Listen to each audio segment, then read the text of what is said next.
सोचो एक देश का जवान जो इस समय सरहद में है, सोचिए एक 75-80 साल का बूढ़ा बुजुर्ग इस समय घर में बैठा है। सोचो एक नई नई दुल्हन जिसके हाथों में अभी मेहंदी लगी है, मांग में सिंदूर सजा है, वो घर में बैठी है और उसका पति सरहद में है।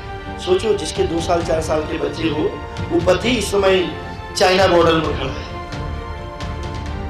और जवान की देश के सबसे ज्यादा रिस्पेक्ट कौन करता है? हम लोग करते हैं।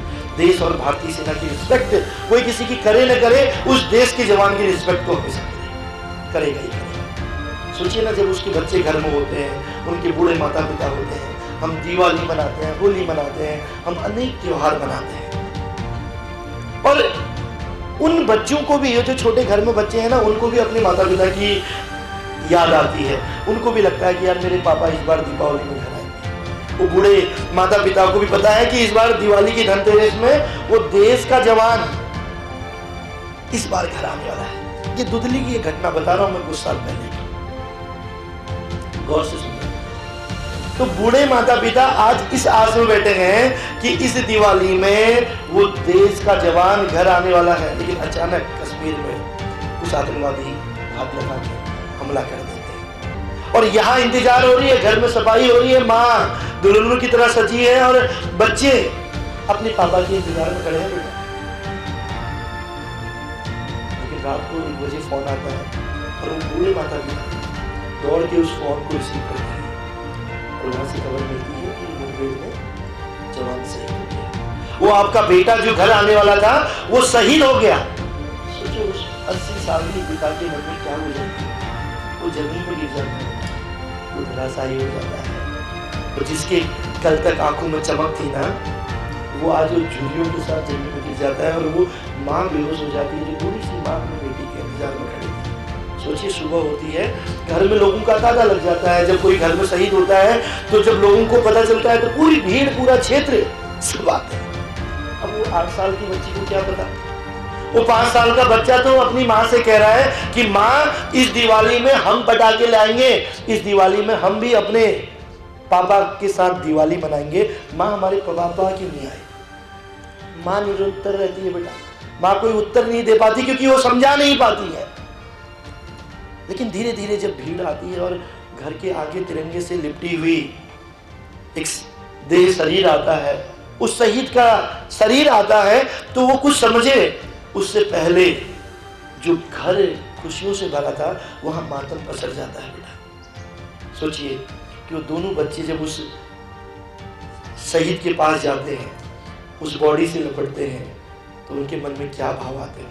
एक तरफ से बूढ़े माता पिता रो रहे हैं, जमीन में गिरे हैं। एक तरफ जो माँ कल तक दुल्हनों की तरह सजी थी, जिसके मांग में सिंदूर था, जिसके हाथों में लाली थी, आज वो जमीन में अबला सी पड़ी है।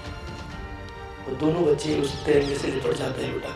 और तिरंगे से लिपटते हैं, अपने पापा को मिस करते हैं, अपने पापा के को याद करते हैं, क्योंकि उनको इस दीपावली में और बच्चों की तरह भी, बच्चे तो बच्चे होते हैं, खुशियां बांटनी थी।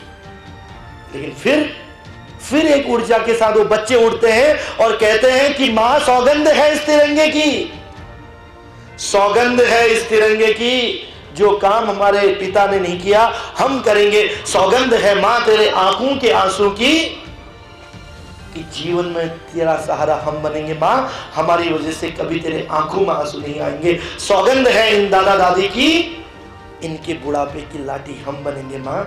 सौगंध है इस तिरंगे की, हम जीवन में कभी व्यसन नहीं करेंगे और इस आतंक के खिलाफ हम लड़ाई लड़ेंगे। बेटा एक बच्चा, एक शहीद का परिवार का बच्चा इतना अगर सोच सकता है, तो इस बालावाला में पढ़ने वाला बच्चा क्यों नहीं बदल सकता? इस फिर यहाँ पर बैठे हुए भैया बहन अपने माँ बाप के लिए, इस देश के लिए क्यों नहीं बदल सकते? फिर क्यों इस नशा रूपी आतंक के हथियार को छोड़ नहीं सकते? फिर क्यों किसी माँ बाप के बुढ़ापे की लाठी नहीं बन सकते? और दुख तब होता है जब बूढ़े माता पिता वृद्धाश्रमों में रहते हैं, एक वक्त की रोटी के लिए तड़पते हैं। हम नशे में इतने पागल हो जाते हैं, हम अपने आप में इतने पागल हो जाते हैं कि जिस माँ ने हमें पाला था, जिस पिता ने कंधे में रखा था, आज बच्चे उसी पे कुल्हाड़ी से वार कर रहे हैं। तो यार बेटा, मैं तो केवल तुमको इतने समझाने के लिए आया हूँ, जीना है तो अपने माता पिता के लिए जीना सीखिए। जीना है तो उस देश के जवानों जिन्होंने अपनी शहादत दी है उनके लिए सोचिए, इस नशा रूपी आतंक को छोड़िए, क्योंकि आज सबसे ज़्यादा जो आतंक का नशा हथियार बन चुका है वो ड्रग्स है। आतंकवादियों को सबसे ज़्यादा पैसा अगर कहीं से मिलता है, नशे से मिलता है, और अगर हम ही नशा नहीं करेंगे तो सप्लाई कम होगी, अगर सप्लाई कम होगी तो डिमांड कम होगी, फिर किसी की औकात नहीं होगी, फिर कोई आतंकवादी घुसपैठिया हमारे हिंदुस्तान के किसी जवान को शहीद नहीं करेगा।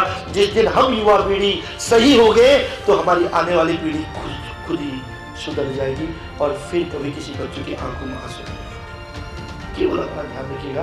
तो अपनी वाणी को विराम देता हूँ यहीं पे, और इस उम्मीद के साथ कि कोई बदले न बदले, कोई सुधरे न सुधरे, कम से कम आप लोग सुधरिए, कम से कम आप अपने परिवार के लिए जीना सीखिए, कम से कम आप अपनी ताकत बनिए।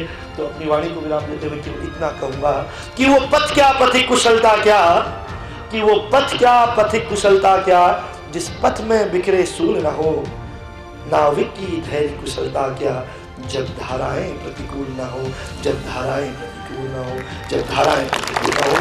बहुत बहुत धन्यवाद। Thank you very much.